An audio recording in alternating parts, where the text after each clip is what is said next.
ए, जेवढं सांगितलंय तेवढं कर. काय करायचंय? आरतीचं ताट तयार कर. ऑप्शन कराय ना ग. आणि त्यात भाकर तुकडा बी ठेव.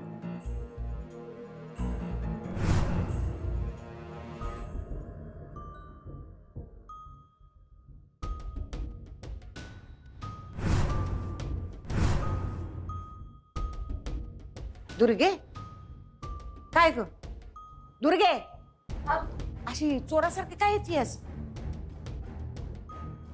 काय काय झालं काय? अगं तोंड का पडलंय? काय नाही. झालं परत नवऱ्यानं हाकललं वाटतं तुला. माझं नशीबच फुटकं आहे. किती बी करा त्याच्यासाठी, तो काय बदलणार आहे वय? स्वतःनीच बोलून घेतलंय, स्वतःनीच हाकलून दिलंय. माझ्या नशिबाचे भोग मलाच भोगायला लागणार आहेत की. काय झालं काय नेमकं? काय नाही मोठी मालक, राहू द्या, जाऊन द्या. तो विषय मी कवच मागं टाकलाय. आता मी त्याचं थोबाड बी बघणार नाही. चंचे, बॅग घे, लई जड आहे. चल. काय हिच्या वाट्याला भोग आलाय काय कळना झालंय बघा. पिवल्या पावलांनी घरभर फिरणाऱ्या दोघी जणी आज स्वतःच्या हाताने स्वतःचे संसार सावरतात. बाबा, अरे अक्षरा, कसे आहात? बस. कशी झाली थायलंडची ट्रिप? कधी आलीस? हे काय आत्ताच येतेय?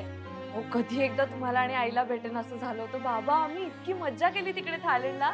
आम्ही कुठे कुठे फिरलो, काय काय खाल्लं, कुठे गेलो, तिथली संस्कृती, देश, मला सगळं सांगायचं होतं तुम्हाला, म्हणून लगेच आले. ठीक आहे, तुम्ही जुना फोटो अल्बम घेऊन बसलात की काय? अगं हो ना, मी कपाटात माझ्या काही वस्तू शोधत होतो, त्यात हा अल्बम सापडला. बसलो चाळत. सुंदर दिसते हो आई. खरंच काही म्हणा, आईचे केस अजूनही किती सुंदर आणि लांब आहेत ना. मी आईला नेहमी म्हणायचे, आई मला तुझ्यासारखे केस हवे. अक्षरा, ए मम्मी, अगं एवढा वेळ लावतो पाय आतमध्ये की केजी जाऊन बसलाय. तू माझ्या डोसक्यात फुंगा सोडलास. मम्मी, तू एवढं काय काय केलं तरी मी ती मास्तरडी चित्ती राहिली वय. अगं तेच तर सांगायले का नाही चंचे तुला, त्या मास्तरडीच्या आयुष्याची दोरी का नाही लई बळकट आहे. जाऊ दे, मरू दे. मम्मी, अगं थांब की, टॉवेल तर ठेवू दे. टॉवेलची पहिली बाई तुला. अगं मम्मी, तुझ्या जागी ना मॅच जायला पाहिजे होतं बघ. आता ती मास्तरडी येईल अधिपती सोबत मटकत मटकत. अगं तिचं मरू दे ग. ताईचं काय झालं ते सांग आधी. मला वाटलं आतापर्यंत आली असेल, तिचं पत्ते कुठं आहे? नाही मम्मी, तुला मला आज एक गोष्ट सांगायची. काय? अजून काय? अगं मम्मी, मोठ्या मालकांनी मावशीला घरातनं बाहेर काढले. ही गोष्ट अजून मी अधिपतीपासून लपून ठेवले. काय सांगायलीस? तेच तर सांगते ना मम्मी मी तुला. आणि ते म्हातारीला बी दम भरलाय काहीच सांगायचं नाही म्हणून. म्हणजे चंचे, अधिपतीला काहीच माहित नाही का ताई घरला नाही म्हणून? नाही, तेच सांगते मम्मी तुला. अगं मग अधिपती घरला आल्यावर आईसाहेब आईसाहेब म्हणून म्हणल्यावर मोठे मला काय उत्तर देणार? अगं मम्मी, ते काय उत्तर देणार याचा कुठे विचार करायलीस? या परिस्थितीचा आपण कसा फायदा उचलू शकतो याचा विचार कर. हा, बरोबर आहे बघ चंचे. आई साहेब, हे अजय.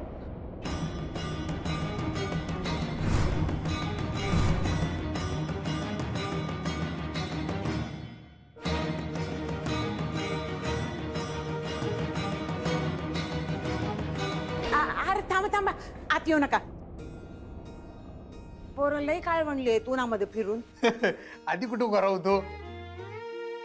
अगे तिकडे घटक्यात पाऊस, घटक्यात ऊन, भारी वातावरण होतं. पण शांता, अगं आरतीचं ताट आण. काय लढाई जिंकून आलोय, ओवाळ्या लागल्यास ते. अरे असू दे रे. हा. लांबून आलायसा, बाहेरच्या देशात गेलायसा ना व, मग बाहेरच्यांची दिष्ट लागती या.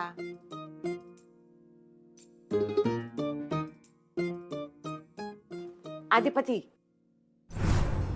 अय अधिपती, अरे ध्यान कुठे आहे तुझं?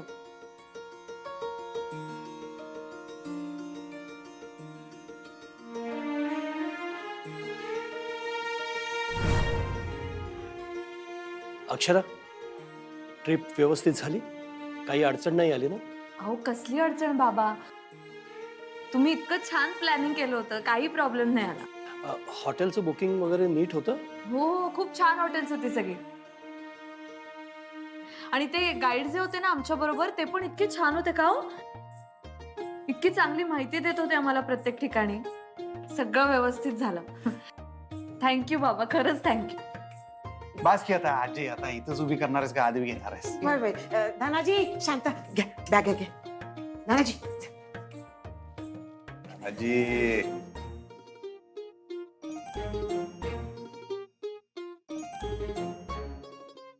सगळं घर आलं स्वागताला. मेन माणूस तर झालं नाही. आईसाहेब कुणीकडे आहेत? आईसाहेब, हे त्यांचं ते मौन व्रत होतं ते संपलं नव्ह का अजूनचा? तुझ्या संग बोलालोय आजी, तुझं मौन व्रत आहे काय? कुणीकडे आईसाहेब? आईसाहेब आहेत कुणीकडे सांग तर. अरे मी काय म्हणते आवरून घ्या की आधी. एवढ्या दिवसात आईसाहेबांचं दर्शन झालं नाही, एक साधा फोन झाला नाही. आपल्याला काही चैन पडाय नाही हवा. मी बघतो त्यांच्या खोलीत जाऊन बोलीत असतील.